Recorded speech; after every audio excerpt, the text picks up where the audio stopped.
Vous vous posez des questions sur l'agriculture ? Vous êtes au bon endroit. Je m'appelle Virginie, je suis journaliste agricole, mais aussi 100% urbaine et pas du tout issue du monde agricole.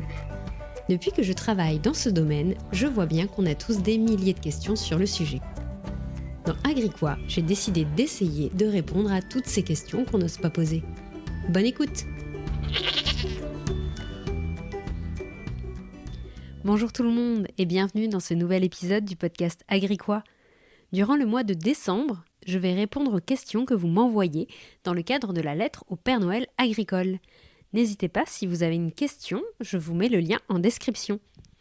Dans cet épisode, je réponds à la question de Emeline qui m'a demandé pourquoi on trouve du fromage de chèvre en hiver alors que la chèvre ne produit pas du lait à l'année.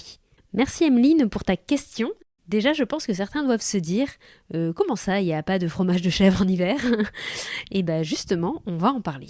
Pour avoir du lait de quelque animal que ce soit, il faut forcément qu'il y ait un petit veau, un petit chevreau, un petit agneau, il faut qu'il y ait une mise bas, qu'il y ait une naissance.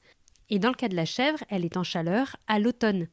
C'est à ce moment-là que généralement dans les élevages, on les met avec des boucs ou qu'on fait l'insémination artificielle. De fait, souvent, il y a des petits qui naissent entre janvier et mars.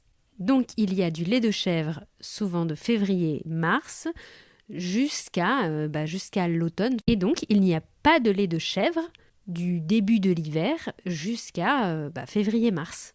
Et si en hiver, tu veux faire du fromage de chèvre frais sans lait frais, c'est plus compliqué, quoi. Donc, du coup, il a fallu trouver une solution. Il y a deux options. La première, c'est de désaisonner les chèvres. Et oui, il n'y a pas de mystère, il faut bien qu'elles mettent bas à un autre moment pour qu'on arrive à avoir du lait durant l'hiver. Pour ça, il y a deux possibilités pour pouvoir désaisonner. La première, c'est le traitement lumineux, c'est-à-dire qu'on va allumer les lumières dans l'élevage de 6h à 22h pour pouvoir faire croire aux chèvres que c'est un jour long et donc que c'est, on va dire, au moment de l'été, au moment où elles ne sont pas censées être en chaleur. Et on va faire ça pendant 90 jours. Et après, on va faire 20 jours où ce seront des jours courts, où en fait, on va suivre la lumière naturelle qui, généralement, au moment où on le fait, et sont des jours courts dans l'année. Et donc, comme ça, avec ce traitement lumineux, elles se décalent et elles arrivent à être en chaleur à des moments différés. Donc, par exemple, pour pouvoir avoir le lait en hiver, on peut essayer d'avoir le moment des chaleurs vers mars-avril et du coup d'avoir les mises bas en septembre. Et la deuxième option, c'est de faire un traitement aux hormones pour qu'elles aient les petits à d'autres moments et pouvoir bloquer les chaleurs jusqu'au moment où on souhaite qu'elles les aient. Donc voilà, c'est un peu ça l'objectif. Et pour info, le traitement avec hormones, il est interdit en agriculture biologique. Par contre, le traitement lumineux, lui, est autorisé. Donc, et la deuxième option, c'est pas de désaisonner les chèvres, c'est d'allonger la lactation. Ça s'appelle la lactation longue. En fait, les chèvres, si tu continues à les traire, elles vont continuer à produire du lait durant plusieurs mois, voire années pour certaines, et ça permet d'avoir du lait en hiver. Et en plus, ça a un second avantage qui est de ne pas avoir de chevreau. Et oui, c'est un avantage car en France, on en mange très rarement et le marché du chevreau se fait plutôt dans les pays voisins, comme en Italie. Et en fait, aujourd'hui, les chevreaux, c'est un peu considéré comme un sous-produit, on va dire, qui sont peu payés et qui du coup sont vendus dans d'autres pays. Donc, moins de chevreaux, plus de lait. Certains agriculteurs misent sur la lactation longue. Par contre, il faut bien les alimenter pour pouvoir tenir la lactation. Et ensuite, il faut faire attention qu'elles ne développent pas de maladies ou de bactéries, justement, en étant traites plus longtemps, il peut y avoir plus de fragilité, par exemple.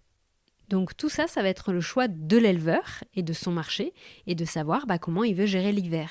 Certains vont garder la saisonnalité pour des valeurs personnelles, mais aussi pour s'enlever 2 mois de traite hivernale, par exemple, pour gérer leur organisation de travail.